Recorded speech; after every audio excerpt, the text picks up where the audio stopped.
Welcome to Watch Mojo, and today we're counting down our picks for the greatest viral moments turning 20 in 2026.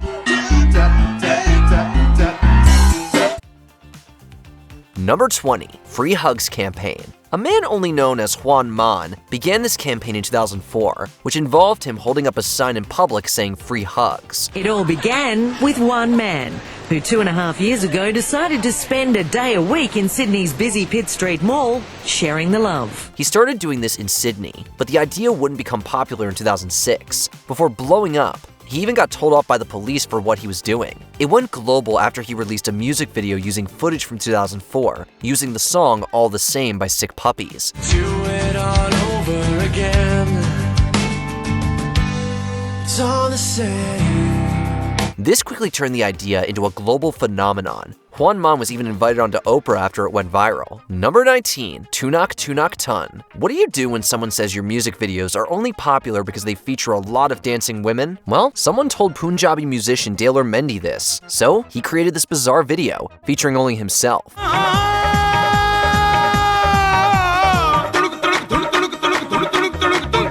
Mendy utilized the power of VFX to create multiple clones, and it turned out to be one of his biggest successes, especially outside of India. The video was actually created in 1998, but it went viral in 2006.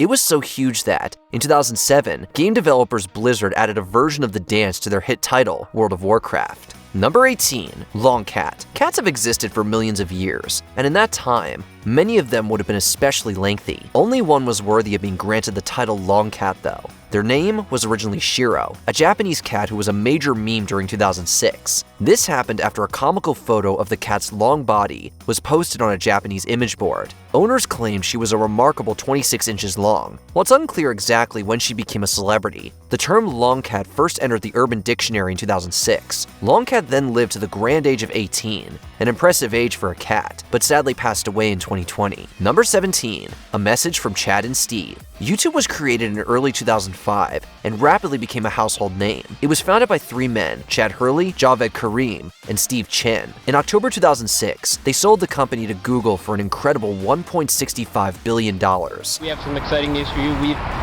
been acquired by Google. The decision was announced in classic early YouTube fashion, with a low-resolution vlog of the creators. It's incredibly nostalgic to watch, especially compared to newer productions by the official YouTube channel. You can barely even make out what they're saying for all the background noise. This is great.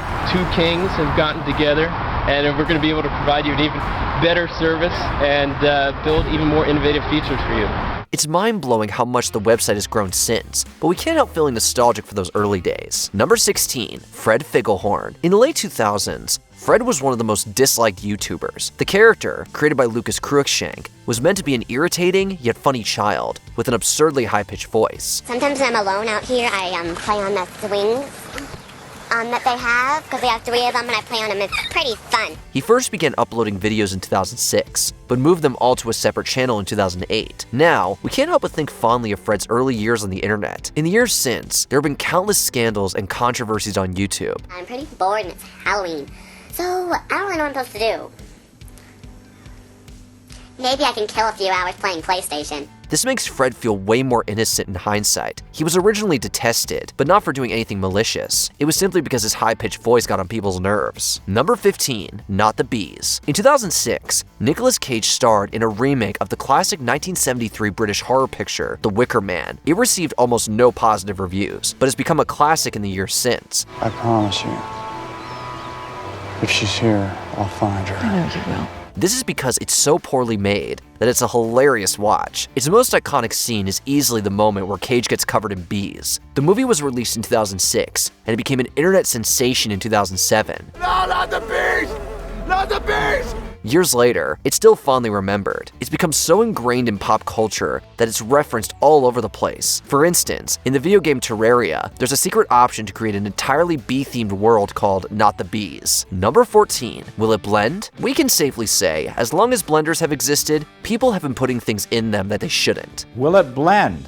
That is the question. In 2006, the company Blendtec decided to use this for marketing, which worked wonders. They began the hilarious series Will It Blend, which featured company founder Tom Dixon blending random objects. It became such a hit, that the series ran all the way until 2020. It most likely ended because Dixon sold his shares in the company in 2021. He's since retreated from the public eye, but we'd like to think he's still out there blending away. Oh boy, those are tough puckies.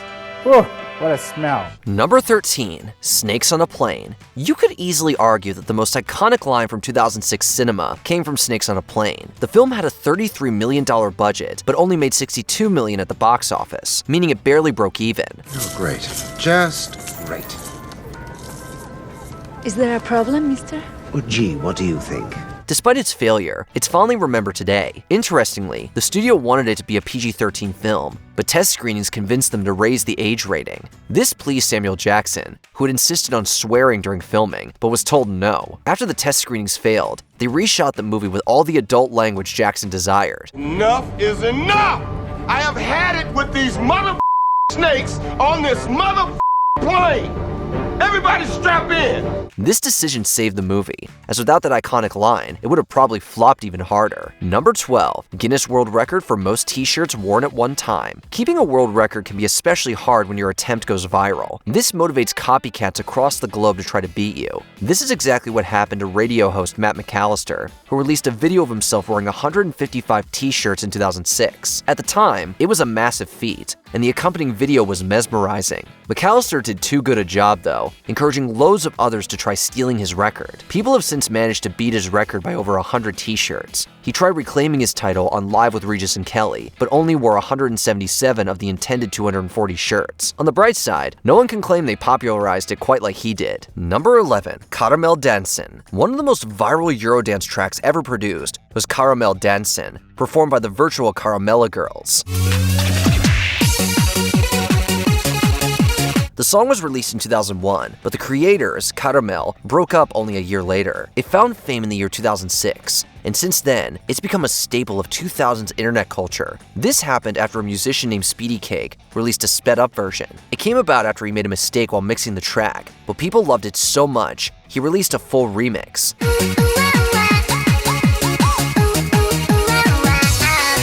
It was later overlaid on some animations of characters from the Japanese novel Popotan dancing, and soon after, the Caramella Girls were born. Number 10, White and Nerdy. Parody artist Weird Al is still active and celebrated today, but he was far more prominent in the 90s and 2000s. In 2006, he dropped his 6th album, Straight Outta Linewood. First in my class there at MIT, got skills, I'm a champion of D&D. MC Escher, that's my favorite MC. Keep your 40, I'll just have an Earl Grey tea. It featured the hit single White and Nerdy, a parody of Ridin' by Charmillionaire. The tune was notable for being his only track to enter the top 10 on the US Billboard Hot 100. It was also his first platinum single. Even Charmillionaire praised the song on his MySpace page, complimenting Yankovic's rap skills. I'm just too white and nerdy. Think I'm just too white and nerdy. I'm just too white and nerdy. How'd I get so white and nerdy? The original artist also thanked him after Ridin' won the Grammy for Best Rap Song, believing it couldn't have happened without the parody's massive success. Number 9, Shoes. One of YouTube's first ever stars was Liam Kyle Sullivan, known for his iconic persona, Kelly.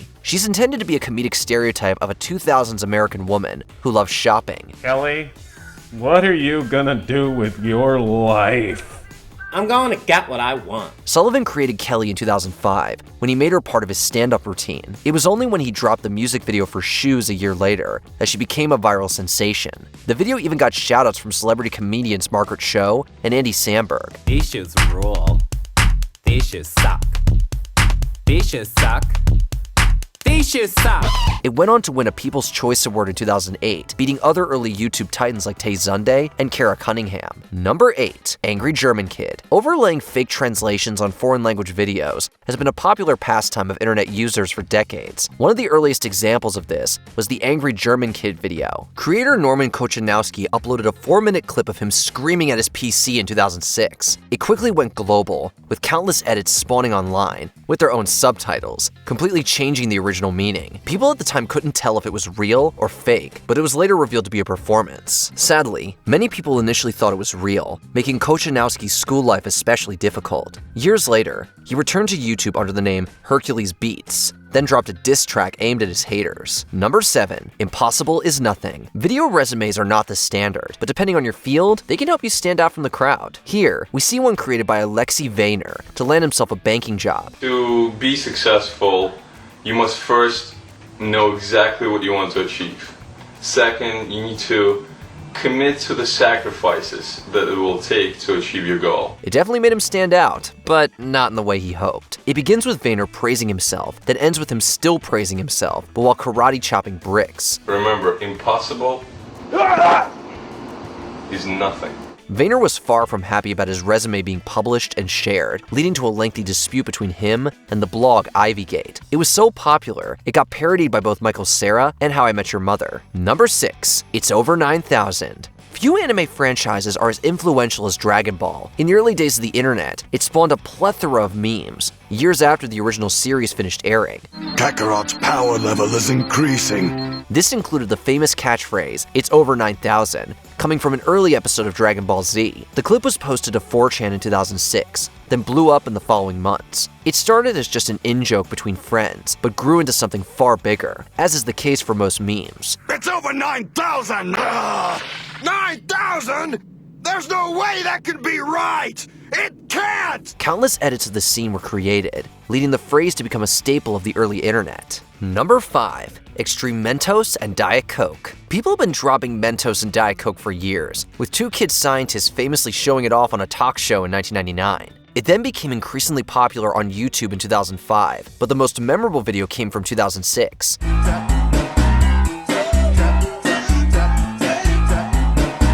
It was released by Eepy Bird and featured two men having one of the greatest days ever with Mentos and cola. It was so huge that it was parodied for a Weezer music video alongside most of the entries on this list. The original upload is still on YouTube, but for some reason, it hasn't even broken 1 million views, despite its immense influence. Number 4. Kiwi. While there's still an abundance of animators on YouTube, they can't match the charm of the platform's early animations. One of the most influential was Kiwi, which was created by Domi Permeti. It was made for his master's thesis, but became a sensation after it was uploaded to YouTube in 2006. It's garnered over 50 million views in 2 decades, becoming popular because of its heartwarming story. Its ending is famously ambiguous, with it being unclear whether the Kiwi crashes or opens a parachute. This motivated people to create their own alternate ending, with a clear and happy ending where the Kiwi survives. Number 3. Here It Goes Again. OK Go. Few music videos defined 2006 like the one for Here It Goes Again. The track was released on their 2005 album, but the video only saw the light of day in 2006.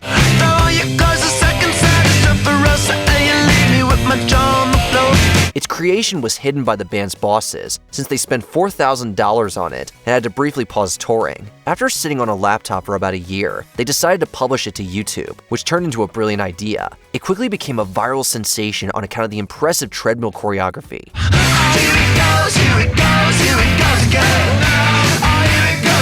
The band is still active 20 years later, but has never achieved the mainstream fame Here It Goes Again did. Number 2. Evolution of Dance. Few videos highlight how far YouTube has come quite like Evolution of Dance does.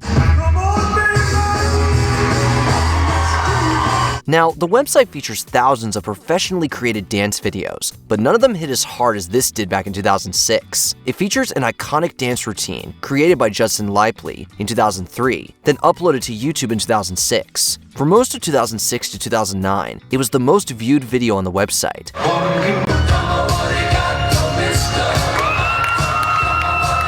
According to Lively, it made him YouTube's first celebrity, which is hard to dispute when for 21 days in 2006, he owned the site's most subscribed channel. Before we continue, be sure to subscribe to our channel and ring the bell to get notified about our latest videos. You have the option to be notified for occasional videos or all of them. If you're on your phone, make sure you go into your settings and switch on notifications.